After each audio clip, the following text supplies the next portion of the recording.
ਸਤਿ ਸ਼੍ਰੀ ਅਕਾਲ। ਤੁਸੀਂ ਦੇਖ ਰਹੇ ਹੋ ਪੰਜਾਬ ਮੇਲ ਯੂਐਸ ਟੀਵੀ। ਮੈਂ ਬਰਨ ਕੌਰ ਮਾਨ। ਖਬਰਾਂ ਦੇ ਬੁਲੇਟਿਨ ਵਿੱਚ ਤੁਹਾਡਾ ਸਵਾਗਤ ਹੈ। ਪੇਸ਼ ਨੇ ਪਹਿਲਾਂ ਚੋਣਵੀਆਂ ਖਬਰਾਂ। ਕੈਨੇਡਾ ਜਾਣ ਵਾਲਿਆਂ ਲਈ ਚੰਗੀ ਖਬਰ, ਟਰੂਡੋ ਸਰਕਾਰ ਜਲਦ ਦੇ ਸਕਦੀ ਹੈ ਵੱਡੀ ਰਾਹਤ। ਪੰਜਾਬੀ ਭਾਈਚਾਰੇ ਲਈ ਖੁਸ਼ਖਬਰੀ, ਜਲਦ ਸ਼ੁਰੂ ਹੋ ਸਕਦੀ ਹੈ ਕੈਨੇਡਾ ਤੋਂ ਪੰਜਾਬ ਲਈ ਸਿੱਧੀ ਚਾਰਟਰਡ ਉਡਾਨ। ਯੂਕੇ ਦੇ ਪ੍ਰਧਾਨ ਮੰਤਰੀ ਨੂੰ ਜਲਦੀ ਹੀ ਅਮਰੀਕਾ ਨਾਲ ਵਪਾਰਕ ਸੌਦੇ ਦੀ ਨਹੀਂ ਹੈ ਉਮੀਦ। ਨਿਊਯਾਰਕ ਵਿੱਚ ਡਿਊਟੀ ਤੇ ਤਾਇਨਾਤ ਪੁਲਿਸ ਮਹਿਲਾ ਅਫਸਰ ਨੂੰ ਲੱਗੀ ਸੀ ਗੋਲੀ, 5 ਹਫ਼ਤਿਆਂ ਬਾਅਦ ਹੋਈ ਮੌਤ। ਪਹਿਲੀ ਵਾਰ ਵਾਸ਼ਿੰਗਟਨ ਵਿੱਚ ਭਾਰਤੀ ਐਮਬੈਸੀ ਪੁੱਜੇ ਗੂਗਲ ਦੇ CEO ਸੁੰਦਰ ਪਿਚਾਈ। ਅਮਰੀਕਾ ਦੇ ਸਾਬਕਾ ਵਿਸ਼ਵ ਜੂਨੀਅਰ ਸਰਫਿੰਗ ਚੈਂਪੀਅਨ ਕਲਾਨੀ ਡੇਵਿਡ ਦੀ ਅਭਿਆਸ ਦੌਰਾਨ ਮੌਤ। ਅਮਰੀਕਾ 'ਚ ਆਪਣੀ ਦੋਸਤ ਲੜਕੀ ਨੂੰ ਮਾਰਨ ਦੇ ਦੋਸ਼ ਹੇਠ 2 ਦਹਾਕਿਆਂ ਤੋਂ ਉਮਰ ਭਰ ਲਈ ਜੇਲ੍ਹ ਵਿੱਚ ਬੰਦ ਪ੍ਰੇਮੀ ਦੀ ਹੋਈ ਰਿਹਾਈ। ਮਾਮਲਾ ਕੈਨੇਡਾ ਤੋਂ ਹੈ। ਸਤਵਿੰਦਰ ਸਿੰਘ ਦੇ ਪਰਿਵਾਰ ਦੀ ਮਦਦ ਲਈ ਇਕੱਤਰ ਹੋਏ ਨੇ $50,000। ਪਿਛਲੇ ਦਿਨੀ ਹੋਈ ਸੀ ਮੌਤ। ਤੇ ਹੁਣ ਇਹਨਾਂ ਖਬਰਾਂ ਦਾ ਵਿਸਥਾਰ ਤੇ ਕੁਝ ਹੋਰ ਖਬਰਾਂ।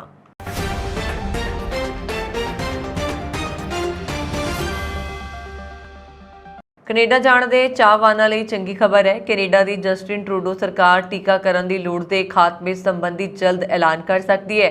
ਅਜਿਹਾ ਇਸ ਲਈ ਹੈ ਕਿਉਂਕਿ ਦੁਨੀਆ ਭਰ 'ਚ ਹੁਣ ਕਰੋਨਾ ਦੇ ਮਾਮਲੇ ਘੱਟ ਹੋ ਰਹੇ ਨੇ। ਅਜਿਹੇ 'ਚ ਕੋਵਿਡ-19 ਦੇ ਘਟਦੇ ਪ੍ਰਕੋਪ ਨੂੰ ਦੇਖਦੇ ਹੋਏ ਦੁਨੀਆ ਭਰ ਦੇ ਦੇਸ਼ ਵੀ ਹੁਣ ਪਾਬੰਦੀਆਂ ਹਟਾ ਰਹੇ ਨੇ। ਇਸ ਦੌਰਾਨ ਕੈਨੇਡਾ ਜਾਣ ਵਾਲੇ ਨਾਗਰਿਕਾਂ ਨੂੰ ਵੱਡੀ ਰਾਹਤ ਮਿਲਣ ਵਾਲੀ ਹੈ। ਇੱਕ ਸਰਕਾਰੀ ਸੂਤਰ ਨੇ ਮੰਗਲਵਾਰ ਨੂੰ ਕਿਹਾ ਕਿ ਕੈਨੇਡਾ ਵਿੱਚ ਦਾਖਲ ਹੋਣ ਲਈ ਟੀਕਾਕਰਨ ਦੀ ਲੋੜ ਨੂੰ ਖਤਮ ਕੀਤੇ ਜਾਣ ਦੀ ਸੰਭਾਵਨਾ ਹੈ। ਸਰਕਾਰੀ ਸੂਤਰਾਂ ਦੇ ਅਨੁਸਾਰ ਕੈਨੇਡੀਅਨ ਸਰਕਾਰ ਸਤੰਬਰ ਦੇ ਅੰਤ ਤੱਕ ਦੇਸ਼ ਵਿੱਚ ਦਾਖਲ ਹੋਣ ਵਾਲੇ ਲੋਕਾਂ ਲਈ ਕੋਵਿਡ-19 ਵੈਕਸੀਨ ਦੀ ਲੋੜ ਨੂੰ ਖਤਮ ਕਰ ਸਕਦੀ ਹੈ। ਸੂਤਰਾਂ ਨੇ ਮੰਗਲਵਾਰ ਨੂੰ ਐਸੋਸੀਏਟਿਡ ਪ੍ਰੈਸ ਨੂੰ ਇਹ ਜਾਣਕਾਰੀ ਦਿੱਤੀ ਹੈ। ਸੂਤਰਾਂ ਦੇ ਮੁਤਾਬਕ ਕੈਨੇਡਾ ਦੇ ਪ੍ਰਧਾਨ ਮੰਤਰੀ ਜਸਟਿਨ ਟਰੂਡੋ 30 ਸਤੰਬਰ ਤੱਕ ਇਸ ਫੈਸਲੇ ਦਾ ਐਲਾਨ ਕਰ ਸਕਦੇ ਨੇ। ਅਧਿਕਾਰੀਆਂ ਨੇ ਕਿਹਾ ਕਿ ਪ੍ਰਧਾਨ ਮੰਤਰੀ ਜਸਟਿਨ ਟਰੂਡੋ ਨੇ ਇਸ ਨੂੰ ਅੰਤਿਮ ਰੂਪ ਦੇਣਾ ਹੈ। ਇਸ ਤੋਂ ਇਲਾਵਾ ਇਹ ਵੀ ਪਤਾ ਲੱਗਾ ਹੈ ਕਿ ਹੁਣ ਅਰਾਈਵਕੈਨ ਐਪ ਵਿੱਚ ਟੀਕਾਕਰਨ ਬਾਰੇ ਜਾਣਕਾਰੀ ਭਰਨ ਦੀ ਲੋੜ ਨਹੀਂ ਰਹੇਗੀ। ਹਾਲਾਂਕਿ ਕੈਨੇਡੀਅਨ ਸਰਕਾਰ ਹਵਾਈ ਅੱਡਿਆਂ ਤੇ ਕੋਵਿਡ-19 ਟੈਸਟਿੰਗ ਨੂੰ ਖਤਮ ਨਹੀਂ ਕਰੇਗੀ। ਦੱਸ ਦਈਏ ਕਿ ਅਮਰੀਕਾ ਵਾਂਗ ਕੈਨੇਡਾ ਆਉਣ ਵਾਲੇ ਵਿਦੇਸ਼ੀ ਨਾਗਰਿਕਾਂ ਨੂੰ ਟੀਕਾਕਰਨ ਸਰਟੀਫਿਕੇਟ ਦਿਖਾਉਣਾ ਜ਼ਰੂਰੀ ਹੁੰਦਾ ਹੈ। ਹਾਲਾਂਕਿ ਅਜੇ ਤੱਕ ਅਮਰੀਕਾ ਨੇ ਟੀਕਾਕਰਨ ਦੇ ਅੰਤ ਨੂੰ ਲੈ ਕੇ ਕੋਈ ਐਲਾਨ ਨਹੀਂ ਕੀਤਾ। ਉਹ 30 ਸਤੰਬਰ ਤੱਕ ਵੀ ਅਜਿਹਾ ਕਦਮ ਚੁੱਕਣਗੇ ਜਾਂ ਨਹੀਂ। ਜ਼ਿਕਰਯੋਗ ਹੈ ਕਿ ਕੈਨੇਡਾ 'ਚ ਹੁਣ ਤੱਕ 42 ਲੱਖ ਤੋਂ ਵੱਧ ਕਰੋਨਾ ਦੇ ਮਾਮਲੇ ਸਾਹਮਣੇ ਆਏ ਨੇ, ਜਦੋਂ ਕਿ ਕਰੋਨਾ ਵਾਇਰਸ ਕਾਰਨ 45,000 ਤੋਂ ਵੱਧ ਲੋਕ ਆਪਣੀ ਜਾਨ ਗਵਾ ਚੁੱਕੇ ਨੇ। ਪੰਜਾਬੀ ਭਾਈਚਾਰੇ ਵੱਲੋਂ ਕੈਨੇਡਾ ਤੋਂ ਅੰਮ੍ਰਿਤਸਰ ਦੀ ਸਿੱਧੀ ਉਡਾਣ ਦੀ ਮੰਗ ਦਰਮਿਆਨ ਇੱਕ ਕੈਨੇਡੀਅਨ ਕੰਪਨੀ ਨੇ ਜਲਦੀ ਇਹ ਉਡਾਣ ਸ਼ੁਰੂ ਕਰਨ ਦਾ ਐਲਾਨ ਕੀਤਾ ਹੈ। ਰਾਇਲ ਕੈਨੇਡੀਅਨ ਏਅਰਲਾਈਨ ਵੱਲੋਂ ਲਾਹੌਰ, ਚੰਡੀਗੜ੍ਹ ਅਤੇ ਅੰਮ੍ਰਿਤਸਰ ਸਮੇਤ ਮਿਡਲ ਈਸਟ ਲਈ ਜਲਦੀ ਉਡਾਣਾਂ ਸ਼ੁਰੂ ਕਰਨ ਦੀ ਗੱਲ ਆਖੀ ਗਈ ਹੈ। ਰੇਡੀਓ ਕੈਨੇਡਾ ਇੰਟਰਨੈਸ਼ਨਲ ਨਾਲ ਗੱਲਬਾਤ ਦੌਰਾਨ ਵਸੀਮ ਯਾਬੇਦ ਨੇ ਕਿਹਾ, ਅਸੀਂ ਇੱਕ ਚਾਰਟਰਡ ਉਡਾਣ ਸ਼ੁਰੂ ਕਰਨ ਜਾ ਰਹੇ ਹਾਂ ਜਿਸ ਲਈ ਅੰਮ੍ਰਿਤਸਰ, ਲਾਹੌਰ, ਚੰਡੀਗੜ੍ਹ ਅਤੇ ਹੋਰ ਏਅਰਪੋਰਟ ਅਥਾਰਟੀਜ਼ ਨਾਲ ਗੱਲਬਾਤ ਚੱਲ ਰਹੀ ਹੈ। ਰਾਇਲ ਕੈਨੇਡੀਅਨ ਏਅਰਲਾਈਨ ਤੋਂ ਸੈਂਡੀ ਚੱਠਾ ਨੇ ਜਾਣਕਾਰੀ ਦਿੰਦੇ ਹੋਏ ਦੱਸਿਆ ਕਿ ਕੰਪਨੀ ਸ਼ੁਰੂਆਤ ਵਿੱਚ ਟੋਰਾਂਟੋ ਤੋਂ ਲਾਹੌਰ, ਅੰਮ੍ਰਿਤਸਰ ਅਤੇ ਚੰਡੀਗੜ੍ਹ ਉਡਾਣਾਂ ਸ਼ੁਰੂ ਕਰਨ ਦੀ ਯੋਜਨਾ ਬਣਾ ਰਹੀ ਹੈ, ਪਰ ਬਾਅਦ ਵਿੱਚ ਵੈਨਕੂਵਰ ਸਮੇਤ ਹੋਰਨਾਂ ਸ਼ਹਿਰਾਂ ਤੋਂ ਵੀ ਉਡਾਣਾਂ ਸ਼ੁਰੂ ਕੀਤੀਆਂ ਜਾਣਗੀਆਂ। ਦੱਸਣਯੋਗ ਹੈ ਕਿ ਵੱਖ-ਵੱਖ ਦੇਸ਼ਾਂ ਵਿੱਚ ਹਵਾਈ ਉਡਾਣਾਂ ਏਅਰ ਟਰਾਂਸਪੋਰਟ ਐਗਰੀਮੈਂਟ ਮੁਤਾਬਕ ਚੱਲਦੀਆਂ ਨੇ। ਟਰਾਂਸਪੋਰਟ ਕੈਨੇਡਾ ਵੱਲੋਂ ਰੇਡੀਓ ਕੈਨੇਡਾ ਇੰਟਰਨੈਸ਼ਨਲ ਨਾਲ ਸਾਂਝੀ ਕੀਤੀ ਗਈ ਜਾਣਕਾਰੀ ਮੁਤਾਬਕ ਭਾਰਤ ਕੈਨੇਡਾ ਦਰਮਿਆਨ ਹੋਏ ਸਮਝੌਤੇ ਤਹਿਤ ਕੈਨੇਡੀਅਨ ਏਅਰਲਾਈਨਜ਼ ਸਿੱਧੀ ਅੰਮ੍ਰਿਤਸਰ ਨਹੀਂ ਜਾ ਸਕਦੀ। ਵਸੀਮ ਯਾਬੇਦ ਦਾ ਦਾਅਵਾ ਹੈ ਕਿ ਉਹਨਾਂ ਦੀ ਉਡਾਣ ਉੱਪਰ ਉਕਤ ਸਮਝੌਤੇ ਦਾ ਕੋਈ ਪ੍ਰਭਾਵ ਨਹੀਂ ਹੋਏਗਾ। ਜਾਵੇਦ ਨੇ ਕਿਹਾ, ਸਾਡੀ ਉਡਾਣ ਇੱਕ ਚਾਰਟਰਡ ਉਡਾਣ ਵਜੋਂ ਕੰਮ ਕਰੇਗੀ ਅਤੇ ਸਾਨੂੰ ਅੰਮ੍ਰਿਤਸਰ ਵਿੱਚ ਉਤਰਨ ਲਈ ਏਅਰਪੋਰਟ ਦੀ ਪ੍ਰਵਾਨਗੀ ਦੀ ਲੋੜ ਪਏਗੀ, ਜਿਸ ਲਈ ਅਸੀਂ ਕੰਮ ਕਰ ਰਹੇ ਹਾਂ। ਟਰਾਂਸਪੋਰਟ ਕੈਨੇਡਾ ਨੇ ਰੇਡੀਓ ਕੈਨੇਡਾ ਇੰਟਰਨੈਸ਼ਨਲ ਨੂੰ ਇੱਕ ਈਮੇਲ ਵਿੱਚ ਦੱਸਿਆ ਕਿ ਚਾਰਟਰਡ ਉਡਾਣਾਂ ਉੱਪਰ ਭਾਰਤ ਕੈਨੇਡਾ ਦਰਮਿਆਨ ਹੋਏ ਏਅਰ ਟਰਾਂਸਪੋਰਟ ਐਗਰੀਮੈਂਟ ਦਾ ਪ੍ਰਭਾਵ ਨਹੀਂ ਹੁੰਦਾ। ਟਰਾਂਸਪੋਰਟ ਕੈਨੇਡਾ ਦਾ ਕਹਿਣਾ ਹੈ ਕਿ ਕੈਨੇਡਾ ਤੋਂ ਅਜਿਹੀ ਸਿੱਧੀ ਚਾਰਟਰਡ ਉਡਾਣ ਲਈ ਵੀ ਮਨਜ਼ੂਰੀ ਦੀ ਲੋੜ ਪੈਂਦੀ ਹੈ ਅਤੇ ਇਹ ਨਿਯਮ ਟਰਾਂਸਪੋਰਟ ਐਗਰੀਮੈਂਟ ਤੋਂ ਅਲੱਗ ਹੁੰਦੇ ਨੇ। ਬ੍ਰਿਟੇਨ ਦੀ ਪ੍ਰਧਾਨ ਮੰਤਰੀ ਲਿਜ਼ ਟਰਸ ਨੇ ਅਹੁਦਾ ਸੰਭਾਲਣ ਤੋਂ ਬਾਅਦ ਆਪਣੀ ਪਹਿਲੀ ਅਮਰੀਕੀ ਯਾਤਰਾ ਤੋਂ ਪਹਿਲਾਂ ਕਿਹਾ ਕਿ ਇਸ ਸਾਲ ਦੋਵਾਂ ਦੇਸ਼ਾਂ ਵਿਚਾਲੇ ਵਪਾਰਕ ਸਮਝੌਤਾ ਹੋਣ ਦੀ ਸੰਭਾਵਨਾ ਨਹੀਂ ਹੈ। ਟਰਸ ਨੇ ਕਿਹਾ ਕਿ ਇੱਕ ਟਰਾਂਸ ਐਟਲਾਂਟਿਕ ਸਮਝੌਤਾ ਉਸ ਦੀ ਤਰਜੀਹਾਂ ਵਿੱਚ ਨਹੀਂ ਹੈ। ਇਸ ਤਰ੍ਹਾਂ ਇਸ ਮੁੱਦੇ ਤੇ ਟਰਸ ਅਤੇ ਕੰਜ਼ਰਵੇਟਿਵ ਪਾਰਟੀ ਦੇ ਸਾਬਕਾ ਪ੍ਰਧਾਨ ਮੰਤਰੀ ਬੋਰਿਸ ਜੌਨਸਨ ਅਤੇ ਥੈਰੇਸਾ ਮੇ ਦੇ ਸਟੈਂਡ ਵਿੱਚ ਸਪਸ਼ਟ ਅੰਤਰ ਦੇਖਿਆ ਜਾ ਸਕਦਾ ਹੈ। ਇਹਨਾਂ ਦੋਵਾਂ ਨੇਤਾਵਾਂ ਨੇ ਅਮਰੀਕਾ ਨਾਲ ਵਪਾਰਕ ਸਮਝੌਤਾ ਕਰਨ ਦਾ ਵਾਅਦਾ ਕੀਤਾ ਸੀ। ਟਰਸ ਨੇ ਨਿਊਯਾਰਕ ਦੇ ਦੌਰੇ ਦੌਰਾਨ ਹਵਾਈ ਜਹਾਜ਼ ਤੇ ਇੱਕ ਪੱਤਰਕਾਰ ਨੂੰ ਕਿਹਾ ਕਿ ਇਸ ਸਮੇਂ ਸੰਯੁਕਤ ਰਾਸ਼ਟਰ ਨਾਲ ਕੋਈ ਗੱਲਬਾਤ ਨਹੀਂ ਹੋ ਰਹੀ ਹੈ ਅਤੇ ਮੈਨੂੰ ਉਮੀਦ ਨਹੀਂ ਹੈ ਕਿ ਥੋੜੇ ਤੋਂ ਦਰਮਿਆਨੇ ਸਮੇਂ 'ਚ ਹੋਏਗਾ। ਉਹਨਾਂ ਨੇ ਕਿਹਾ ਕਿ ਉਹ ਭਾਰਤ ਅਤੇ ਖਾੜੀ ਸਹਿਯੋਗ ਪਰਿਸ਼ਦ ਦੇ ਨਾਲ ਅੰਤਰ ਪ੍ਰਸ਼ਾਂਤ ਵਪਾਰ ਸਾਂਝੇਦਾਰੀ ਅਤੇ ਵਪਾਰਕ ਸਮਝੌਤਿਆਂ ਤੇ ਵਧੇਰੇ ਧਿਆਨ ਕੇਂਦਰਿਤ ਕਰ ਰਹੀ ਹੈ। ਉਸ ਮੁਤਾਬਕ ਇਹ ਸਾਡੀਆਂ ਵਪਾਰਕ ਤਰਜੀਹਾਂ ਨੇ। ਸੀਰਾ ਬਟਨ ਨਾਂ ਦੀ ਮਹਿਲਾ ਰਿਚਮੰਡ ਇੰਡੀਆਨਾ ਵਿਖੇ ਇੱਕ ਮਹਿਲਾ ਪੁਲਿਸ ਅਫਸਰ ਵਜੋਂ ਤੈਨਾਤ ਸੀ। ਪਿਛਲੇ ਮਹੀਨੇ ਡਿਊਟੀ ਦੌਰਾਨ ਉਹਨਾਂ ਦੇ ਸਿਰ ਵਿੱਚ ਗੋਲੀ ਲੱਗੀ, ਜਿਸ ਦੀ 5 ਹਫ਼ਤਿਆਂ ਬਾਅਦ ਮੌਤ ਹੋ ਗਈ। 28 ਸਾਲ ਦੀ ਪੁਲਿਸ ਅਧਿਕਾਰੀ ਸੀਰਾ ਬਟਨ ਦੀ ਬੀਤੀ ਰਾਤ ਉਸਦੇ ਪਰਿਵਾਰ ਨਾਲ ਗਿਰੀ ਰੈਡ ਹੈਲਥ ਫੈਸਿਲਿਟੀ ਵਿੱਚ ਮੌਤ ਹੋਈ। ਰਿਚਮੰਡ ਪੁਲਿਸ ਵਿਭਾਗ ਨੇ ਫੇਸਬੁੱਕ ਤੇ ਇੱਕ ਪੋਸਟ ਵਿੱਚ ਕੀਤੇ ਇੱਕ ਬਿਆਨ 'ਚ ਕਿਹਾ ਕਿ ਰਿਚਮੰਡ ਕਮਿਊਨਿਟੀ ਅਤੇ ਜਿਨ੍ਹਾਂ ਨੇ ਸੀਰਾ ਬਟਨ ਅਤੇ ਉਸਦੇ ਪਰਿਵਾਰ ਅਤੇ ਵਿਭਾਗ ਨੂੰ ਨੇੜੇ ਅਤੇ ਦੂਰ ਤੋਂ ਸਮਰਥਨ ਦਿੱਤਾ ਹੈ, ਅਸੀਂ ਪਰਿਵਾਰ ਨੂੰ ਸਮਰਥਨ ਦੇਣ ਵਾਲੇ ਉਹਨਾਂ ਲੋਕਾਂ ਦਾ ਧੰਨਵਾਦ ਕਰਦੇ ਹਾਂ। ਪਰ ਇੱਕ ਨੇਕ ਪੁਲਿਸ ਅਧਿਕਾਰੀ ਦਾ ਛੋਟੀ ਉਮਰ 'ਚ ਚਲੇ ਜਾਣਾ ਵਿਭਾਗ ਨੂੰ ਅਤੇ ਪਰਿਵਾਰ ਨੂੰ ਕਦੇ ਵੀ ਨਾ ਪੂਰਾ ਹੋਣ ਵਾਲਾ ਘਾਟਾ ਪਿਆ ਹੈ। ਮਹਿਲਾ ਪੁਲਿਸ ਅਧਿਕਾਰੀ ਬਟਨ ਨਾਲ 10 ਅਗਸਤ ਨੂੰ ਹੋਈ ਗੋਲੀਬਾਰੀ ਵਿੱਚ ਉਹ ਗੰਭੀਰ ਰੂਪ ਵਿੱਚ ਜ਼ਖਮੀ ਹੋ ਗਈ ਸੀ। ਉਸ ਨੂੰ ਡੇਟਨ ਓਯੋ ਦੇ ਇੱਕ ਹਸਪਤਾਲ ਵਿੱਚ ਭਰਤੀ ਕਰਵਾਇਆ ਗਿਆ ਸੀ, ਜਿੱਥੇ 5 ਹਫ਼ਤੇ ਬਾਅਦ ਉਸਨੇ ਦਮ ਤੋੜ ਦਿੱਤਾ। ਗੂਗਲ ਦੇ CEO ਸੁੰਦਰ ਪਿਚਾਈ ਨੇ ਪਹਿਲੀ ਵਾਰ ਵਾਸ਼ਿੰਗਟਨ ਵਿੱਚ ਸਥਿਤ ਭਾਰਤੀ ਐਮਬੈਸੀ ਦਾ ਦੌਰਾ ਕੀਤਾ। ਇਸ ਮੌਕੇ ਉਹਨਾਂ ਨੇ ਅਮਰੀਕਾ ਵਿੱਚ ਭਾਰਤ ਦੇ ਰਾਜਦੂਤ ਤਰਨਜੀਤ ਸਿੰਘ ਸੰਧੂ ਨਾਲ ਵੀ ਮੁਲਾਕਾਤ ਕੀਤੀ। ਇਸ ਦੌਰਾਨ ਦੇਸ਼ ਵਿੱਚ ਤਕਨੀਕੀ ਕੰਪਨੀ ਦੇ ਯਤਨਾਂ ਦੇ ਨਾਲ ਵੱਖ-ਵੱਖ ਤੱਤਾਂ ਦੇ ਬਾਰੇ ਚਰਚਾ ਕੀਤੀ ਗਈ, ਜਿਸ ਵਿੱਚ ਡਿਜੀਟਲਾਈਜੇਸ਼ਨ ਮੁਹਿੰਮ ਵੀ ਸ਼ਾਮਲ ਹੈ। ਤਰਨਜੀਤ ਸਿੰਘ ਸੰਧੂ ਨੇ ਕਿਹਾ ਕਿ ਸੁੰਦਰ ਪਿਚਾਈ ਨੇ ਅਗਵਾਈ ਵਿੱਚ ਗੂਗਲ ਨੇ ਭਾਰਤ ਵਿੱਚ ਮਹੱਤਵਪੂਰਨ ਨਿਵੇਸ਼ ਕੀਤੇ ਨੇ ਅਤੇ ਨੌਜਵਾਨਾਂ ਦੀ ਸਿੱਖਿਆ ਸਮੇਤ ਕਈ ਉਦਯੋਗਾਂ ਵਿੱਚ ਤੇਜ਼ੀ ਨਾਲ ਆਪਣਾ ਪ੍ਰਭਾਵ ਵਧਾਇਆ ਹੈ। ਇਸ ਨੇ ਭਾਰਤ ਦੇ ਡਿਜੀਟਲ ਕਰਨ ਲਈ ਗੂਗਲ ਦੇ ਤਹਿਤ $10 ਬਿਲੀਅਨ ਦੇ ਨਿਵੇਸ਼ ਦਾ ਐਲਾਨ ਕੀਤਾ। ਇਸ ਦਾ ਰਿਲਾਇੰਸ ਜੀਓ ਤੇ ਭਾਰਤੀ ਏਅਰਟੈਲ ਨਾਲ ਵੀ ਸਹਿਯੋਗ ਹੈ। ਇਹ ਕਰਮਚਾਰੀਆਂ ਦੇ ਵਿਕਾਸ ਅਤੇ ਹੁਨਰ ਵਿਕਾਸ ਤੇ ਭਾਰਤ ਨਾਲ ਸਹਿਯੋਗ ਕਰ ਰਿਹਾ ਹੈ। ਸਾਬਕਾ ਵਿਸ਼ਵ ਜੂਨੀਅਰ ਸਰਫਿੰਗ ਚੈਂਪੀਅਨ ਕਲਾਨੀ ਡੇਵਿਡ ਦੀ ਇਸ ਹਫ਼ਤੇ ਦੇ ਅੰਤ ਵਿੱਚ ਕੋਸਟਾ ਰੀਕਨ ਬੀਚ ਤੇ ਅਭਿਆਸ ਦੌਰਾਨ ਮਿਰਗੀ ਦਾ ਦੌਰਾ ਪੈਣ ਕਾਰਨ ਮੌਤ ਹੋ ਗਈ।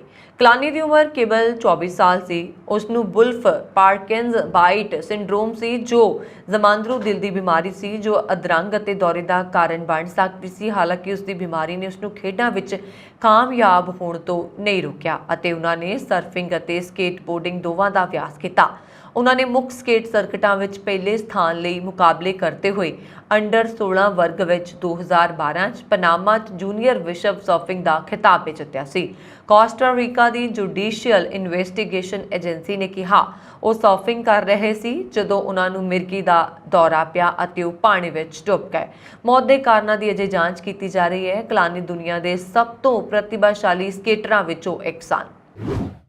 ਆਪਣੀ ਦੋਸਤ ਕੁੜੀ ਦੇ ਕਤਲ ਦੇ ਮਾਮਲੇ ਵਿੱਚ 2 ਦਹਾਕਿਆਂ ਤੋਂ ਵੀ ਵੱਧ ਸਮਾਂ ਜੇਲ੍ਹ ਵਿੱਚ ਬੰਦ ਰਹਿਣ ਤੋਂ ਬਾਅਦ ਅਦਨਾਨ ਸਈਦ ਨਾਮੀ ਵਿਅਕਤੀ ਨੂੰ ਬਾਲਟੀਮੋਰ ਦੇ ਇੱਕ ਅਦਾਲਤ ਨੇ ਰਿਹਾ ਕਰਨ ਦਾ ਆਦੇਸ਼ ਦਿੱਤਾ ਹੈ। ਸਰਕਟ ਕੋਰਟ ਜੱਜ ਮੈਲੀਸਾ ਫਿਨ ਨੇ ਆਪਣੇ ਆਦੇਸ਼ ਵਿੱਚ ਕਿਹਾ ਕਿ ਸਈਦ ਦੀ ਸਜ਼ਾ ਰੱਦ ਕਰ ਦਿੱਤੀ ਜਾਏ, ਜਿਸ ਉਪਰੰਤ ਅਦਾਲਤ ਵਿੱਚ ਹੀ ਉਸ ਦੀ ਹੱਥਕੜੀ ਖੋਲ ਦਿੱਤੀ ਗਈ ਹੈ ਤੇ ਉਹ ਆਜ਼ਾਦ ਹੋ ਗਏ। ਜਿਉਂ ਹੀ ਸਈਦ ਦੀ ਹੱਥਕੜੀ ਖੋਲੀ ਗਈ ਤਾਂ ਅਦਾਲਤ ਵਿੱਚ ਮੌਜੂਦ ਉਸ ਦੀ ਮਾਂ ਤੇ ਪਰਿਵਾਰ ਤੇ ਹੋਰ ਲੋਕਾਂ ਦੀ ਖੁਸ਼ੀ ਦਾ ਕੋਈ ਟਿਕਾਣਾ ਨਾ ਰਿਹਾ। ਜੱਜ ਨੇ ਆਪਣੇ ਫੈਸਲੇ ਵਿੱਚ ਕਿਹਾ ਕਿ ਸਟੇਟ ਨੇ ਸਈਦ ਦੇ ਵਕੀਲ ਨਾਲ ਸਬੂਤ ਸਾਂਝੇ ਕਰਨ ਦੇ ਮਾਮਲੇ 'ਚ ਕਾਨੂੰਨੀ ਜ਼ਿੰਮੇਵਾਰੀ ਨਹੀਂ ਨਿਭਾਈ। ਜੱਜ ਨੇ ਸਈਦ ਨੂੰ ਰਿਹਾ ਕਰਨ ਦਾ ਆਦੇਸ਼ ਦਿੰਦਿਆਂ ਕਿਹਾ ਕਿ ਫਿਲਹਾਲ ਉਸ ਉੱਪਰ GPS ਰਾਹੀਂ ਨਜ਼ਰ ਰੱਖੀ ਜਾਏਗੀ ਔਰ ਜੱਜ ਨੇ ਸਟੇਟ ਨੂੰ ਆਦੇਸ਼ ਦਿੰਦਿਆਂ ਕਿਹਾ ਕਿ ਉਸ 30 ਦਿਨ ਵਿੱਚ ਫੈਸਲਾ ਕਰੇ ਕਿ ਸਈਦ ਵਿਰੁੱਧ ਨਵੇਂ ਸਿਰ ਤੋਂ ਮੁਕੱਦਮਾ ਚਲਾਉਣਾ ਹੈ ਜਾਂ ਕੇਸ ਰੱਦ ਕਰਨਾ ਹੈ। ਅਦਾਲਤ ਦੇ ਇਸ ਫੈਸਲੇ ਨੂੰ ਇੱਕ ਐਪ ਨਾਲ ਵੀ ਜੋੜ ਕੇ ਵੇਖਿਆ ਜਾ ਰਿਹਾ, ਜਿਸ ਉੱਪਰ ਹੋਈ ਚਰਚਾ ਦੌਰਾਨ ਮੇਜ਼ਬਾਨ ਸਰਾਹ ਕੋਨਿੰਗ ਨੇ ਇਹ ਸਿੱਟਾ ਕੱਢਿਆ ਸੀ ਕਿ ਉਹ ਯਕੀਨ ਨਾਲ ਨਹੀਂ ਕਹਿ ਸਕਦੀ ਕਿ ਸਈਦ ਦੀ ਕਿਸੇ ਵੇਲੇ ਦੋਸਤ ਰਹੀ ਲੜਕੀ ਦੇ ਮਿਨਹਿਲੀ ਦੀ ਹੱਤਿਆ ਕਿਸਨੇ ਕੀਤੀ ਹੈ। ਤੱਥਾਂ ਆਧਾਰਿਤ ਹੋਈ ਇਸ ਬਹਿਸ ਨੇ ਰਾਸ਼ਟਰੀ ਪੱਧਰ ਤੇ ਲੋਕਾਂ ਦਾ ਧਿਆਨ ਖਿੱਚਿਆ ਸੀ। ਸਈਦ ਨੂੰ 1999 ਵਿੱਚ ਦੋਸ਼ੀ ਕਰਾਰ ਦੇ ਕੇ ਉਮਰ ਕੈਦ ਤੋਂ ਇਲਾਵਾ 30 ਸਾਲ ਹੋਰ ਸਜ਼ਾ ਸੁਣਾਈ ਗਈ ਸੀ। ਉਸ ਸਮੇਂ ਉਸ ਦੀ ਉਮਰ 17 ਸਾਲ ਸੀ ਤੇ ਉਸਨੇ ਆਪਣੇ ਆਪ ਨੂੰ ਨਿਰਦੋਸ਼ ਦੱਸਿਆ ਸੀ। ਇਸ ਤੋਂ ਪਹਿਲਾਂ ਉਸ ਦੀ ਸਜ਼ਾ ਵਿਰੁੱਧ ਕੀਤੀਆਂ ਗਈਆਂ ਕਈ ਅਪੀਲਾਂ ਰੱਦ ਕਰ ਦਿੱਤੀਆਂ ਗਈਆਂ ਸਨ। ਮਿਲਟਨ ਵਿਖੇ ਗੋਲੀਬਾਰੀ ਦੌਰਾਨ ਮਾਰੇ ਗਏ ਪੰਜਾਬੀ ਵਿਦਿਆਰਥੀ ਸਤਵਿੰਦਰ ਸਿੰਘ ਦੇ ਪਰਿਵਾਰ ਦੀ ਮਦਦ ਲਈ $50,000 ਇਕੱਤਰ ਹੋ ਚੁੱਕੇ ਨੇ ਅਤੇ ਉਹਦੀ ਦੇਹ ਭਾਰਤ ਭੇਜਣ ਦੇ ਪ੍ਰਬੰਧ ਕੀਤੇ ਜਾ ਰਹੇ ਨੇ। ਪ੍ਰਾਪਤ ਜਾਣਕਾਰੀ ਦੇ ਮੁਤਾਬਕ ਸਤਵਿੰਦਰ ਸਿੰਘ ਦੇ ਪਿਤਾ ਦੁਬਈ ਤੋਂ ਕੈਨੇਡਾ ਪੁੱਜ ਗਏ ਸਨ, ਜੋ ਆਪਣੇ ਪੁੱਤ ਦੀ ਦੇਹ ਪੰਜਾਬ ਲੈ ਕੇ ਜਾਣ ਕੇ ਇੱਕ ਪਿਆਰੇ ਪੁੱਤ, ਮਦਦ ਲਈ ਹਮੇਸ਼ਾ ਖੜਾ ਰਹਿਣ ਵਾਲੇ ਭਰਾ ਅਤੇ ਲਾਡਲੇ ਪੋਤੇ ਵਜੋਂ ਸਤਵਿੰਦਰ ਸਿੰਘ ਨੂੰ ਯਾਦ ਕਰਨ ਵਾਲਿਆਂ ਦੇ ਦਿਲ ਵਿੱਚ ਸੋਗ ਤੋਂ ਸਿਵਾਏ ਕੁਝ ਨਹੀਂ। ਮਿਸੀਸਾਗਾ ਤੇ ਮਿਲਟਨ ਵਿਖੇ ਗੋਲੀਬਾਰੀ ਕਰਨ ਵਾਲੇ ਪੁਲਿਸ ਮੁਕਾਬਲੇ ਦੌਰਾਨ ਮਾਰਿਆ ਗਿਆ, ਪਰ ਉਸ ਵੱਲੋਂ 3 ਜਾਣਿਆਂ ਦੇ ਕਤਲ ਦਾ ਮਕਸਦ ਸਪਸ਼ਟ ਨਹੀਂ ਹੋ ਸਕਿਆ। ਸਤਵਿੰਦਰ ਸਿੰਘ ਗੱਡੀਆਂ ਮੁਰੰਮਤ ਕਰਨ ਵਾਲੇ ਜਿਸ ਦੁਕਾਨ ਵਿੱਚ ਕੰਮ ਕਰਦਾ ਸੀ, ਉਸ ਦਾ ਮਾਲਕ ਵੀ ਗੋਲੀਬਾਰੀ ਦੌਰਾਨ ਮਾਰਿਆ ਗਿਆ। ਸਤਵਿੰਦਰ ਸਿੰਘ ਨੂੰ ਪੜ੍ਹਨ ਅਤੇ ਲਿਖਣ ਦਾ ਬਹੁਤ ਸ਼ੌਕ ਸੀ ਅਤੇ ਉਸਨੇ ਹਾਲ ਹੀ ਵਿੱਚ ਕੌਨਸੈਟੋਗਾ ਕਾਲਜ ਤੋਂ ਗਲੋਬਲ ਬਿਜ਼ਨਸ ਮੈਨੇਜਮੈਂਟ ਦੀ ਪੜ੍ਹਾਈ ਕੀਤੀ ਸੀ। ਮਿਸੀਸਾਗਾ ਵਿਖੇ ਸੋਮਵਾਰ ਸ਼ਾਮ ਭੀੜਭਾੜ ਵਾਲੇ ਕੈਨੇਡੀਅਨ ਟਾਇਰ ਸਟੋਰ ਵਿੱਚ ਇੱਕ ਔਰਤ ਦੀ ਛੁਰਾ ਮਾਰ ਕੇ ਹੱਤਿਆ ਕਰ ਦਿੱਤੀ ਗਈ। ਪੁਲਿਸ ਨੇ ਮਾਮਲੇ ਦੀ ਤਹਿਕੀਕਾਤ ਕਰਦਿਆਂ ਇੱਕ ਸ਼ਖਸ ਨੂੰ ਹਿਰਾਸਤ ਵਿੱਚ ਲੈ ਲਿਆ। ਇਹ ਵਾਰਦਾਤ ਮੇਵਿਸ ਰੋਡ ਅਤੇ ਬ੍ਰਿਟਾਨੀਆ ਰੋਡ ਇਲਾਕੇ ਵਿੱਚ ਵਾਪਰੀ ਦੱਸੀ ਜਾ ਰਹੀ ਹੈ। ਪੱਤਰਕਾਰਾਂ ਨੂੰ ਜਾਣਕਾਰੀ ਦਿੰਦਿਆਂ ਕਾਂਸਟੇਬਲ ਫਿਲਿਪ ਯੇਕ ਨੇ ਦੱਸਿਆ ਕਿ ਪੁਲਿਸ ਅਫਸਰਾਂ ਮੌਕੇ ਤੇ ਵਾਰਦਾਤ ਤੇ ਪੁੱਜੇ ਤਾਂ ਔਰਤ ਗੰਭੀਰ ਜ਼ਖਮੀ ਵਿੱਚ मिली और उसकी हालत काफ़ी गंभीर सी। बदकिस्मती नाल उसनू मौके ते ही मृतक करार दे दिता गया।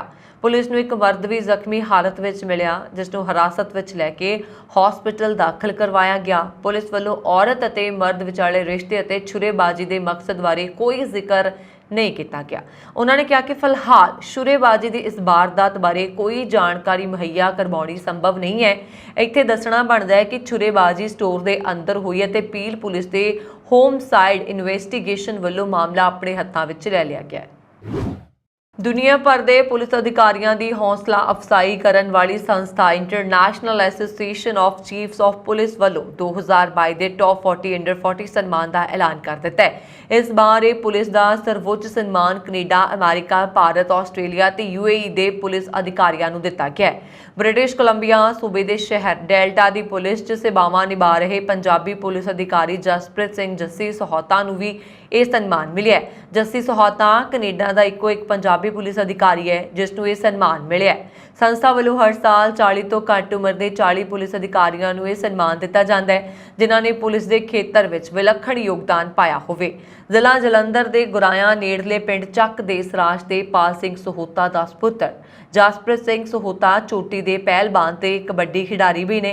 उत्तर प्रदेश पुलिस के SSP आशीष तिवाड़ी ते पश्चिमी बंगाल पुलिस के SP कामन आशीष नूं भी यह सन्मान मिलिया है।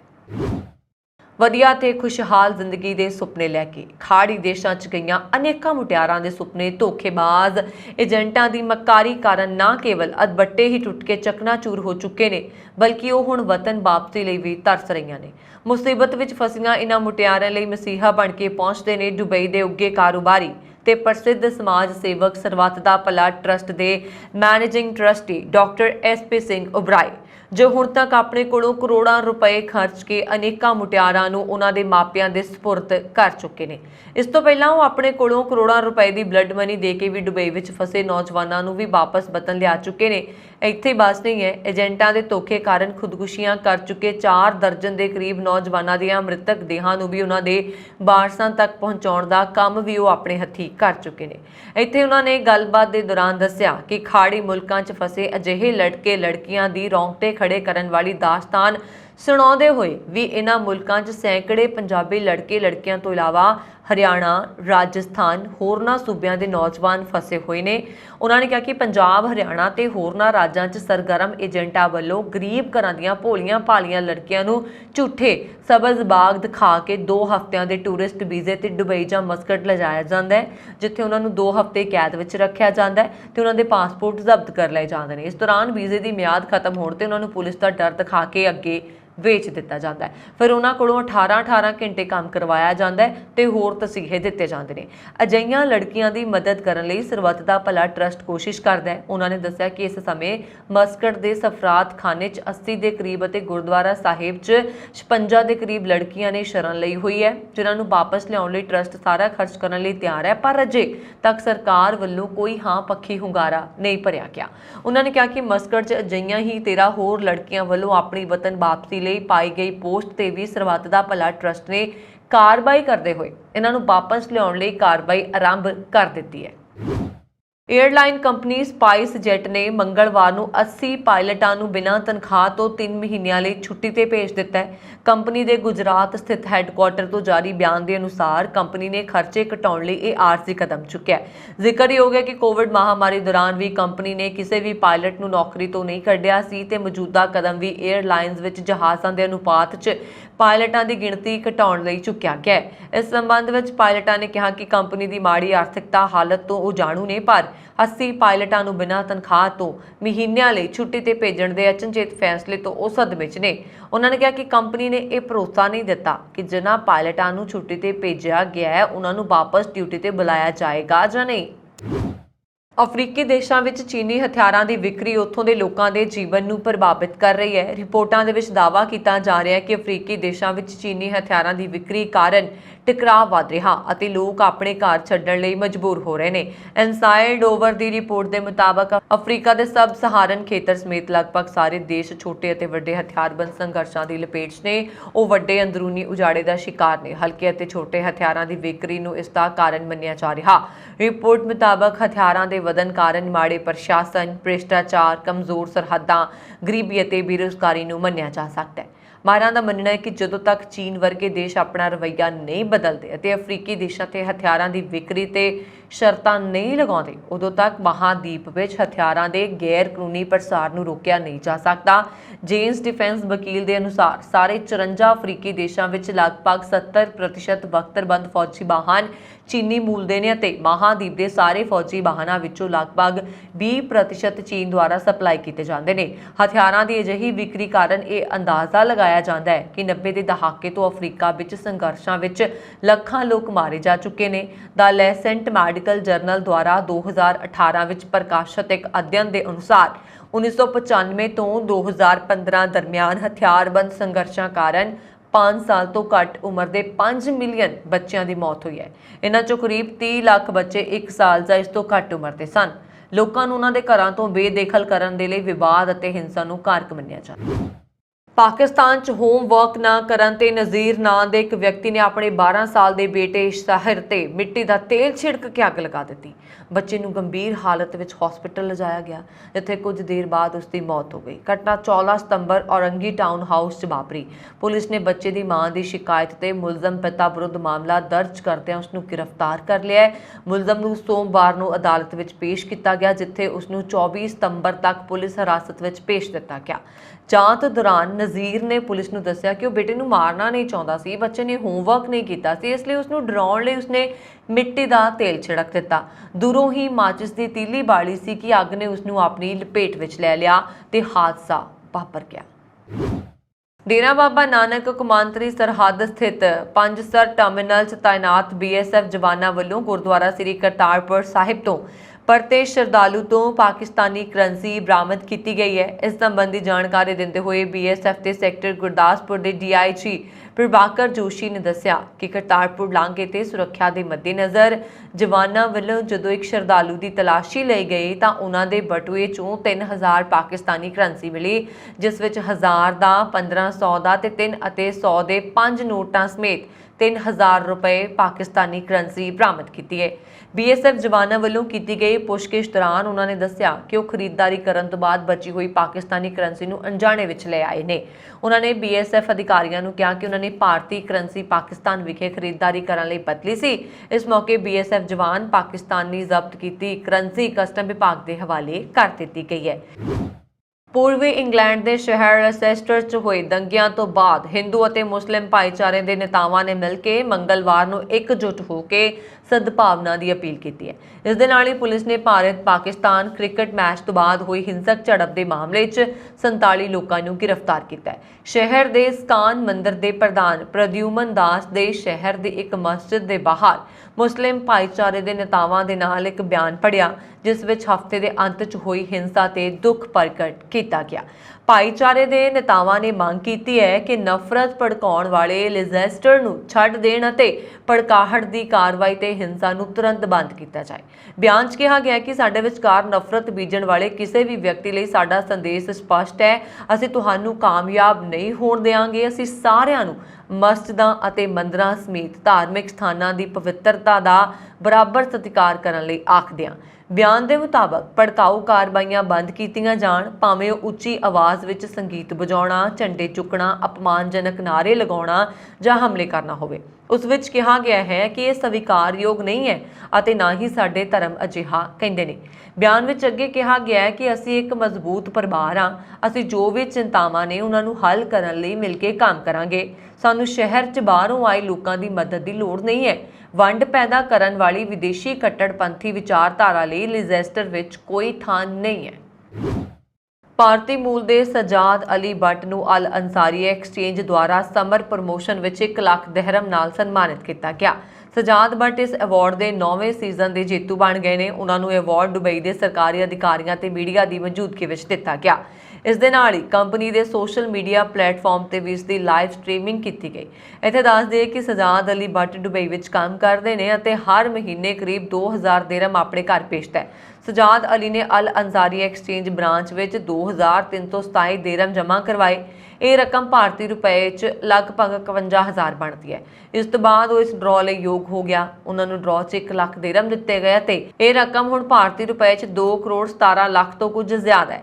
ਸਜਾਦ ਤੋਂ ਇਲਾਵਾ ਯਮਨ ਦੇ ਸਾਬਰੀ ਐਲੋਜ਼ੈਬੀ ਨੂੰ ਮਰਸੀਡੀਜ਼ ਬੈਂਜ਼, ਨੇਪਾਲ ਦੇ ਯੁਨੈਦ ਅਹਿਮਦ ਅਤੇ ਪਾਕਿਸਤਾਨ ਦੇ ਕੇਸ਼ਰ ਹਮ ਬਹਾਦਰ ਕਾਰਕੀ ਨੂੰ ਅੱਧਾ ਕਿਲੋ ਸੋਨਾ ਦਿੱਤਾ ਗਿਆ। ਰਾਤ 11 ਵਜੇ ਇੱਕ ਵਿਦਿਆਰਥੀ ਵੱਲੋਂ ਖੁਦਕੁਸ਼ੀ ਕਰਨ ਤੋਂ ਬਾਅਦ ਹੋਸਟਲ 'ਚ ਹੰਗਾਮਾ ਮਚ ਗਿਆ। ਵਿਦਿਆਰਥੀ ਨੇ ਇਕੱਠੇ ਹੋ ਕੇ ਵਿਰੋਧ ਕਰਨਾ ਸ਼ੁਰੂ ਕਰ ਦਿੱਤਾ। ਇਸ ਤੋਂ ਬਾਅਦ ਪੁਲਿਸ ਨੇ ਮੌਕੇ ਤੇ ਪਹੁੰਚ ਕੇ ਉਸ ਤੇ ਹਲਕਾ ਲਾਠੀ ਚਾਰਜ ਕੀਤਾ। ਕਪੂਰਥਲਾ ਦੇ ਐਸਐਸਪੀ ਨਵਨੀਤ ਸਿੰਘ ਬੈਂਸ ਤੇ ਰਾਤ ਤੱਕ ਵਿਦਿਅਕ ਅਦਾਰੇ ਦੇ ਅਹਾਤੇ ਵਿੱਚ ਡਟੇ ਰਹੇ। ਕਪੂਰਥਲਾ ਪੁਲਿਸ ਅਨੁਸਾਰ ਉਹਨਾਂ ਨੂੰ ਮੰਗਲਵਾਰ ਸ਼ਾਮ ਕਰੀਬ 5:30 ਵਜੇ ਸੂਚਨਾ ਮਿਲੀ ਕਿ BA ਪਹਿਲੇ ਸਾਲ ਦੇ ਡਿਜ਼ਾਈਨ ਦੇ ਵਿਦਿਆਰਥੀ ਅਗਨ ਨੇ ਖੁਦਕੁਸ਼ੀ ਕਰ ਲਈ ਹੈ। ਅਸੀਂ ਮੌਕੇ ਤੇ ਪਹੁੰਚ ਕੇ ਸੁਸਾਈਡ ਨੋਟ ਬਰਾਮਦ ਕੀਤਾ ਹੈ, ਜਿਸ ਵਿੱਚ ਨਿੱਜੀ ਕਾਰਨਾਂ ਦਾ ਜ਼ਿਕਰ ਕੀਤਾ ਗਿਆ ਸੀ। ਮਾਮਲੇ ਸੰਬੰਧੀ ਅਗਲੇਰੀ ਜਾਂਚ ਜਾਰੀ ਹੈ। ਵਿਦਿਆਰਥੀ ਸੰਸਥਾ ਦੇ ਹੋਸਟਲ ਵਿੱਚ ਰਹਿੰਦਾ ਸੀ। ਪੁਲਿਸ ਨੇ ਲਾਸ਼ ਨੂੰ ਕਮਰੇ 'ਚੋਂ ਕੱਢ ਕੇ ਕਮਰੇ ਨੂੰ ਸੀਲ ਕਰ ਦਿੱਤਾ ਤੇ ਲਾਸ਼ ਨੂੰ ਪੋਸਟਮਾਰਟਮ ਲਈ ਭੇਜ ਦਿੱਤਾ। ਦੱਸਿਆ ਜਾ ਰਿਹਾ ਕਿ ਖੁਦਕੁਸ਼ੀ ਕਰਨ ਵਾਲਾ ਵਿਦਿਆਰਥੀ ਦੱਖਣੀ ਭਾਰਤ ਦਾ ਰਹਿਣ ਵਾਲਾ ਸੀ। ਵਿਦਿਆਰਥੀ ਨੂੰ ਘਟਨਾ ਦੀ ਜਾਣਕਾਰੀ ਮੰਗਲਵਾਰ ਰਾਤ ਕਰੀਬ 9 ਵਜੇ ਵਿਦਿਅਕ ਸੰਸਥਾ ਦੇ ਅਹਾਤੇ 'ਚ ਮਿਲੀ। ਇਸ ਤੋਂ ਬਾਅਦ ਪ੍ਰਬੰਧਕਾਂ ਨੇ ਮੌਕੇ ਤੇ ਪਹੁੰਚ ਕੇ ਦੇਖਿਆ ਕਿ ਵਿਦਿਆਰਥੀ ਮ੍ਰਿਤਕ ਹਾਲਤ ਵਿੱਚ ਪਿਆ ਸੀ। ਹੋਸਟਲ ਦੇ ਹੋਰ ਵਿਦਿਆਰਥੀਆਂ ਨੂੰ ਜਿਵੇਂ ਹੀ ਇਸ ਸੂਚਨਾ ਮਿਲੀ ਤਾਂ ਉਹਨਾਂ ਨੇ ਹੋਸਟਲ ਦੇ ਬਾਹਰ ਹੰਗਾਮਾ ਕਰਨਾ ਸ਼ੁਰੂ ਕਰ ਦਿੱਤਾ। ਉਹਨਾਂ ਨੂੰ ਕਾਬੂ ਕਰਨ ਲਈ ਪ੍ਰਬੰਧਕਾਂ ਨੂੰ ਪੁਲਿਸ ਬੁਲਾਉਣੀ ਪਈ। ਹਾਲਾਂਕਿ ਦੇਰ ਰਾਤ ਇੰਟਰਨੈਟ ਮੀਡੀਆ ਤੇ ਕੁਝ ਫੋਟੋਆਂ ਤੇ ਵੀਡੀਓਜ਼ ਸ਼ੇਅਰ ਕੀਤੀਆਂ ਗਈਆਂ, ਪਰ ਉਹਨਾਂ ਦੀ ਪੁਸ਼ਟੀ ਨਹੀਂ ਹੋ ਸਕੀ। ਐਸਐਸਪੀ ਬੈਂਸ ਨੇ ਦੱਸਿਆ ਕਿ ਸਥਿਤੀ ਸ਼ਾਂਤੀਪੂਰਨ ਹੈ। ਲਵਲੀ ਪ੍ਰੋਫੈਸ਼ਨਲ ਯੂਨੀਵਰਸਿਟੀ ਨੇ ਇਸ ਮਾਮਲੇ ਨੂੰ ਲੈ ਕੇ ਇੰਟਰਨੈਟ ਮੀਡੀਆ ਤੇ ਬਿਆਨ ਦਿੱਤਾ ਹੈ। ਕਿਹਾ ਕਿ ਮੁੱਢਲੀ ਜਾਂਚ ਤੇ ਸੁਸਾਈਡ ਨੋਟ ਦੇ ਵੇਰਵੇ ਮ੍ਰਿਤਕ ਦੀ ਨਿੱਜੀ ਕਾਰਨਾਂ ਵੱਲ ਇਸ਼ਾਰਾ ਕਰਦੇ ਨੇ। ਯੂਨੀਵਰਸਿਟੀ ਜਾਂਚ ਵਿੱਚ ਪੂਰਾ ਸਹਿਯੋਗ ਕਰ ਰਹੀ ਹੈ। ਪੰਜਾਬ 'ਚ ਭਾਜਪਾ 'ਚ ਸ਼ਾਮਲ ਹੋਣ ਦੇ ਚਾਹਵਾਨ ਕਾਂਗਰਸੀ ਆਗੂਆਂ ਨੂੰ ਝਟਕਾ ਲੱਗਾ। ਇਹ ਆਗੂ ਸਾਬਕਾ ਮੁੱਖ ਮੰਤਰੀ ਕੈਪਟਨ ਅਮਰਿੰਦਰ ਸਿੰਘ ਦੇ ਕਰੀਬੀ ਤਾਂ ਮੰਨੇ ਜਾਂਦੇ ਨੇ। ਦਰਅਸਲ ਭਾਜਪਾ ਨੇ ਪੰਜਾਬ 'ਚ ਆਪਣੀ ਲਾਈਨ ਆਫ ਐਕਸ਼ਨ ਬਦਲ ਲਈ ਹੈ। ਭਾਜਪਾ ਹੁਣ ਭ੍ਰਿਸ਼ਟਾਚਾਰ ਵਿੱਚ ਫਸੇ ਕਾਂਗਰਸੀ ਆਗੂਆਂ ਨੂੰ ਪਾਰਟੀ ਵਿੱਚ ਸ਼ਾਮਲ ਨਹੀਂ ਕਰਵਾਏਗੀ। ਇਹੀ ਕਾਰਨ ਹੈ ਕਿ ਸੋਮਵਾਰ ਨੂੰ ਸਾਬਕਾ ਮੁੱਖ ਮੰਤਰੀ ਕੈਪਟਨ ਅਮਰਿੰਦਰ ਸਿੰਘ ਦੀ ਭਾਜਪਾ 'ਚ ਐਂਟਰੀ ਧਮਾਕੇਦਾਰ ਢੰਗ ਨਾਲ ਨਹੀਂ ਹੋ ਸਕੀ, ਕਿਉਂਕਿ ਉਹਨਾਂ ਵੱਲੋਂ ਦਿੱਤੀ ਗਈ ਸੂਚੀ 'ਚ ਕੁਝ ਨਾਵਾਂ ਭਾਜਪਾ ਨੂੰ ਹਰੇਕ ਕਰ ਲਿਆ ਸੀ। ਇਸ ਲਿਸਟ ਵਿੱਚ ਸਾਬਕਾ ਸਪੀਕਰ ਰਾਣਾ KP ਸਿੰਘ ਸਮੇਤ ਸਾਬਕਾ ਉਪ ਮੁੱਖ ਮੰਤਰੀ OP ਸੋਨੀ ਤੇ ਕੈਪਟਨ ਦੇ ਖਾਸਮ ਖਾਸ ਸਾਬਕਾ ਕੈਬਨਿਟ ਮੰਤਰੀ ਸਾਧੂ ਸਿੰਘ ਧਰਮਸੋਤ ਵੀ ਸ਼ਾਮਲ ਨੇ। ਦਿੱਲੀ ਦੇ all India institute of medical sciences ਵਿੱਚ ਦਾਖਲ ਦੇਸ਼ ਦੇ ਮਸ਼ਹੂਰ ਕਮੇਡੀਅਨ ਰਾਜੂ ਸ਼੍ਰੀਵਾਸਤਵ ਦਾ ਦੇਹਾਂਤ ਹੋ ਗਿਆ। ਇਸ ਦੀ ਪੁਸ਼ਟੀ ANI ਅਤੇ ਪਰਿਵਾਰ ਵੱਲੋਂ ਕੀਤੀ ਗਈ। ਦੱਸ ਦਈਏ ਕਿ ਰਾਜੂ ਪਿਛਲੇ 42 ਦਿਨਾਂ ਤੋਂ ਦਿੱਲੀ ਦੇ ਏਮਸ ਹਸਪਤਾਲ ਵਿੱਚ ਦਾਖਲ ਸਨ। 10 ਅਗਸਤ ਤੋਂ ਲਗਾਤਾਰ ਬੇਹੋਸ਼ ਪਏ ਰਾਜੂ ਸ਼੍ਰੀਵਾਸਤਵ ਨੂੰ 1 ਮਹੀਨੇ ਬਾਅਦ ਵੀ ਹੋਸ਼ ਨਹੀਂ ਆਇਆ। ਇਸ ਨਾਲ ਡਾਕਟਰਾਂ ਦੇ ਨਾਲ-ਨਾਲ ਪਰਿਵਾਰਕ ਮੈਂਬਰਾਂ ਲਈ ਵੀ ਚਿੰਤਾ ਵੱਧ ਰਹੀ ਸੀ। ਦੱਸਣਯੋਗ ਹੈ ਕਿ ਪਰਿਵਾਰਕ ਮੈਂਬਰਾਂ ਮੁਤਾਬਕ ਰਾਜੂ ਸ਼੍ਰੀਵਾਸਤਵ ਨੂੰ ਦਿਲ ਦਾ ਦੌਰਾ ਪੈਣ ਤੋਂ ਬਾਅਦ 10 ਅਗਸਤ ਤੋਂ ਏਮਸ ਹਸਪਤਾਲ ਵਿੱਚ ਦਾਖਲ ਕਰਵਾਇਆ ਗਿਆ ਸੀ। ਰਾਜੂ ਸ਼੍ਰੀਵਾਸਤਵ ਨੂੰ 10 ਅਗਸਤ ਨੂੰ ਜਿਮ 'ਚ ਵਰਕਆਊਟ ਕਰਦੇ ਸਮੇਂ ਦਿਲ ਦਾ ਦੌਰਾ ਪਿਆ ਸੀ। ਕਸਰਤ ਕਰਦੇ ਸਮੇਂ ਉਹ ਅਚਾਨਕ ਬੇਹੋਸ਼ ਹੋ ਗਏ ਸਨ, ਜਿਸ ਤੋਂ ਬਾਅਦ ਉਹਨਾਂ ਨੂੰ ਹਸਪਤਾਲ ਵਿੱਚ ਦਾਖਲ ਕਰਵਾਇਆ ਗਿਆ ਸੀ। ਹਰਿਆਣਾ ਕਮੇਟੀ ਨੂੰ ਮਾਨਤਾ ਦੇਣ ਦੇ ਮਾਮਲੇ ਵਿੱਚ ਸ਼੍ਰੋਮਣੀ ਗੁਰਦੁਆਰਾ ਪ੍ਰਬੰਧਕ ਕਮੇਟੀ ਦੇ ਪ੍ਰਧਾਨ ਐਡਵੋਕੇਟ ਹਰਜਿੰਦਰ ਸਿੰਘ ਧਾਮੀ ਦਾ ਵੱਡਾ ਬਿਆਨ ਸਾਹਮਣੇ ਆਇਆ ਹੈ। ਉਹਨਾਂ ਨੇ ਕਿਹਾ ਕਿ ਸ਼੍ਰੋਮਣੀ ਕਮੇਟੀ ਵੱਲੋਂ ਜਲਦੀ ਇਸ ਤੇ ਰਿਵਿਊ ਪਟੀਸ਼ਨ ਦਾਇਰ ਕੀਤੀ ਜਾਏਗੀ। ਐਡਵੋਕੇਟ ਧਾਮੀ ਦਾ ਬਿਆਨ ਉਸ ਸਮੇਂ ਸਾਹਮਣੇ ਆਇਆ ਜਦੋਂ ਸੁਪਰੀਮ ਕੋਰਟ ਨੇ ਹਰਿਆਣਾ ਸਿੱਖ ਗੁਰਦੁਆਰਾ ਐਕਟ 2014 ਦੀ ਮਿਆਦ ਨੂੰ ਬਰਕਰਾਰ ਰੱਖਿਆ। ਸੁਪਰੀਮ ਕੋਰਟ ਨੇ ਐਕਟ ਦੀ ਸੰਵਿਧਾਨਕਤਾ ਨੂੰ ਚੁਣੌਤੀ ਦੇਣ ਵਾਲੀਆਂ ਪਟੀਸ਼ਨਾਂ ਨੂੰ ਖਾਰਿਜ ਕਰ ਦਿੱਤਾ। ਐਡਵੋਕੇਟ ਧਾਮੀ ਨੇ ਕਿਹਾ ਕਿ ਹੁੱਡਾ ਸਰਕਾਰ ਸਮੇਂ ਹਰਿਆਣਾ ਵਿਧਾਨ ਸਭਾ ਵਿੱਚ ਵੱਖਰੀ ਸਿੱਖ ਗੁਰਦੁਆਰਾ ਪ੍ਰਬੰਧਕ ਕਮੇਟੀ ਦਾ ਮਤਾ ਪਾਸ ਕੀਤਾ ਗਿਆ ਸੀ, ਜਿਸ ਖਿਲਾਫ ਸ਼੍ਰੋਮਣੀ ਕਮੇਟੀ ਨੇ ਸੁਪਰੀਮ ਕੋਰਟ ਦਾ ਦਰਵਾਜ਼ਾ ਖੜਕੜਾਇਆ ਸੀ। ਕੁਝ ਸਮਾਂ ਪਹਿਲਾਂ ਸੁਪਰੀਮ ਕੋਰਟ ਨੇ ਇਸ ਦਾ ਫੈਸਲਾ ਰਾਖਵਾਂ ਕਰ ਲਿਆ ਸੀ ਤੇ ਹਰਿਆਣਾ ਸਿੱਖ ਗੁਰਦੁਆਰਾ ਪ੍ਰਬੰਧਕ ਕਮੇਟੀ ਨੂੰ ਮਾਨਤਾ ਦੇ ਦਿੱਤੀ ਗਈ। ਉਹਨਾਂ ਨੇ ਸਪਸ਼ਟ ਕੀਤਾ ਹੈ ਕਿ ਜਲਦੀ ਐਸਜੀਪੀਸੀ ਇਸ ਖਿਲਾਫ ਪਟੀਸ਼ਨ ਦਾਖਲ ਕਰੇਗੀ। ਐਸਜੀਪੀਸੀ ਪ੍ਰਧਾਨ ਧਾਮੀ ਨੇ ਇਸ ਦੌਰਾਨ ਵਿਰੋਧੀ ਪਾਰਟੀਆਂ ਤੇ ਸਿੱਖਾਂ ਨੂੰ ਕਮਜ਼ੋਰ ਕਰਨ ਤੇ ਵੰਡਣ ਦੇ ਦੋਸ਼ ਲਗਾਏ ਨੇ। ਉਹਨਾਂ ਨੇ ਕਿਹਾ ਕਿ ਕਾਂਗਰਸ ਸਰਕਾਰ ਨੇ ਹਮੇਸ਼ਾ ਹੀ ਸਿੱਖਾਂ ਖਿਲਾਫ ਕੰਮ ਕੀਤਾ ਹੈ।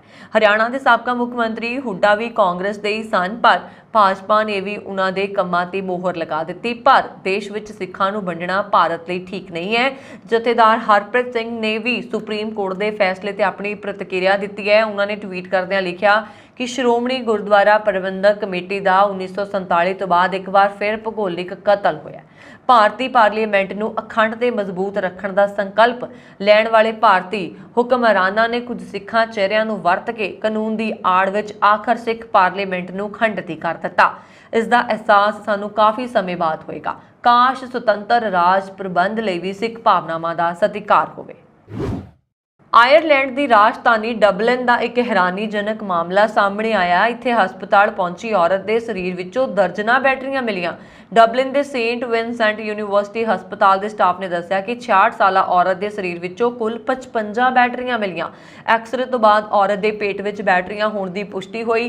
ਖੁਦ ਨੂੰ ਨੁਕਸਾਨ ਪਹੁੰਚਾਉਣ ਲਈ ਔਰਤ ਨੇ ਜਾਣਬੁੱਝ ਕੇ ਬੈਟਰੀਆਂ ਨਿਗਲ ਲਈਆਂ ਸਨ। ਇਹ ਮਾਮਲਾ 15 ਸਤੰਬਰ ਨੂੰ ਆਇਰਿਸ਼ ਮੈਡੀਕਲ ਜਰਨਲ ਵਿੱਚ ਪ੍ਰਕਾਸ਼ਿਤ ਹੋਇਆ ਸੀ। ਜਰਨਲ ਵਿੱਚ ਲਿਖਿਆ ਗਿਆ ਸੀ ਕਿ ਐਕਸਰੇ ਰਾਹੀਂ ਔਰਤ ਦੇ ਪੇਟ ਵਿੱਚੋਂ ਬਹੁਤ ਸਾਰੀਆਂ ਬੈਟਰੀਆਂ ਦਾ ਪਤਾ ਲੱਗਿਆ। ਹਾਲਾਂਕਿ ਕਿਸੇ ਵੀ ਬੈਟਰੀ ਨੇ ਉਸਦੇ ਗੈਸਟ੍ਰੋਇੰਟੇਸਟਾਈਨਲ ਟ੍ਰੈਕਟ ਵਿੱਚ ਰੁਕਾਵਟ ਨਹੀਂ ਪਾਈ ਅਤੇ ਨਾ ਹੀ ਸਰੀਰ ਦੇ ਅੰਦਰੋਂ ਕੋਈ ਵੀ ਬੈਟਰੀ ਟੁੱਟੀ। ਔਰਤ ਦਾ ਇਲਾਜ ਕਰ ਰਹੀ ਡਾਕਟਰਾਂ ਦੀ ਟੀਮ ਨੇ ਰਵਾਇਤੀ ਤਰੀਕੇ ਅਪਣਾਉਂਦੇ ਹੋਏ ਸਰੀਰ ਵਿੱਚੋਂ ਬੈਟਰੀਆਂ ਕੱਢ ਦਿੱਤੀਆਂ। ਡਾਕਟਰਾਂ ਨੂੰ ਉਮੀਦ ਸੀ ਕਿ ਔਰਤ ਦੇ ਪੇਟ 'ਚੋਂ ਬੈਟਰੀਆਂ ਮਲ ਰਾਹੀਂ ਬਾਹਰ ਆ ਜਾਣਗੀਆਂ। ਇੱਕ ਹਫ਼ਤੇ ਸਮੇਂ ਬਾਅਦ ਔਰਤ ਦੇ ਪੇਟ ਵਿੱਚੋਂ ਕੇਵਲ 5 ਬੈਟਰੀਆਂ ਹੀ ਨਿਕਲ ਸਕੀਆਂ। 3 ਹਫ਼ਤਿਆਂ ਤੋਂ ਐਕਸਰੇ ਰਾਹੀਂ ਪਤਾ ਲੱਗਾ ਕਿ ਬੈਟਰੀਆਂ ਉਸਦੇ ਸਰੀਰ ਵਿੱਚ ਫਸੀਆਂ ਹੋਈਆਂ ਸਨ ਅਤੇ ਅੱਗੇ ਨਹੀਂ ਵਧ ਰਹੀਆਂ ਸਨ। ਇਸ ਸਮੇਂ ਤੱਕ ਔਰਤ ਦੇ ਪੇਟ ਵਿੱਚ ਦਰਦ ਮਹਿਸੂਸ ਹੋ ਰਿਹਾ ਸੀ। ਇਸ ਤੋਂ ਬਾਅਦ ਲੈਪਰੋਟੋਮੀ ਕੀਤੀ ਗਈ, ਜਿਸ ਵਿੱਚ ਸਰਜਨ ਚੀਰਾ ਬਣ ਕੇ ਢਿੱਡ ਤੱਕ ਪਹੁੰਚਦਾ ਹੈ। ਇੱਥੇ ਡਾਕਟਰਸ ਨੇ ਦੇਖਿਆ ਕਿ ਬੈਟਰੀ ਦੇ ਭਾਰ ਕਾਰਨ ਔਰਤ ਦੀ ਅੰਤੜੀ ਹੇਠਾਂ ਖਿੱਚੀ ਗਈ ਸੀ, ਜਿਸ ਤੋਂ ਬਾਅਦ ਟੀਮ ਕੋਲ ਆਪਰੇਸ਼ਨ ਕਰਨ ਤੋਂ ਇਲਾਵਾ ਕੋਈ ਹੋਰ ਵਿਕਲਪ ਨਹੀਂ ਬਚਿਆ। ਪੇਟ ਵਿੱਚ ਛੋਟਾ ਜਿਹਾ ਛੇਦ ਬਣਾ ਕੇ 46 ਜਾਨੀ ਕਿ 46 ਬੈਟਰੀਆਂ ਕੱਢੀਆਂ ਗਈਆਂ। ਇਹਨਾਂ ਵਿੱਚ AA ਅਤੇ AAA ਬੈਟਰੀਆਂ ਸ਼ਾਮਲ ਨੇ। ਇਹਨਾਂ ਵਿੱਚ ਆਸਾਨੀ ਨਾਲ ਸਮਝਣ ਵਾਲੀ ਘੜੀ ਮਾਊਂਟਡ ਅਤੇ ਰਿਮੋਟ ਮਾਊਂਟਡ ਬੈਟਰੀਆਂ ਸ਼ਾਮਲ ਨੇ। 4 ਬੈਟਰੀਆਂ ਗੁੱਦਾ ਵਿੱਚ ਫਸੀਆਂ ਹੋਈਆਂ ਸੀ, ਜੋ ਬਾਅਦ ਵਿੱਚ ਹਟਾ ਦਿੱਤੀਆਂ ਗਈਆਂ। ਆਖਰੀ ਐਕਸਰੇ ਨੇ ਪੁਸ਼ਟੀ ਕੀਤੀ ਕਿ ਔਰਤ ਦੇ ਸਰੀਰ ਵਿੱਚ ਹੁਣ ਕੋਈ ਬੈਟਰੀ ਨਹੀਂ ਬਚੀ। ਇਲਾਜ ਤੋਂ ਬਾਅਦ ਉਸ ਨੂੰ ਘਰ ਭੇਜ ਦਿੱਤਾ ਗਿਆ। ਡਾਕਟਰਾਂ ਨੇ ਕੇਸ ਰਿਪੋਰਟ ਵਿੱਚ ਲਿਖਿਆ, ਇਹ ਹੁਣ ਤੱਕ ਦੀ ਸਭ ਤੋਂ ਵੱਧ ਬੈਟਰੀ ਹੈ ਜੋ ਕਿਸੇ ਮਰੀਜ਼ ਦੁਆਰਾ ਨਿਗਲੀ ਗਈ ਹੈ। ਇਹ ਸਨ ਹੁਣ ਤੱਕ ਦੀਆਂ ਖਬਰਾਂ। ਮੈਨੂੰ ਵਰੁਣ ਕੌਰ ਮਾਨ ਨੂੰ ਦਿਵਾ ਗਿਆ। ਹੋਰ ਖਬਰਾਂ ਦੇ ਲਈ ਸਾਡਾ YouTube ਚੈਨਲ ਪੰਜਾਬ ਮੇਲ USA TV ਜ਼ਰੂਰ ਸਬਸਕ੍ਰਾਈਬ ਕਰੋ। ਸਤਿ ਸ਼੍ਰੀ ਅਕਾਲ।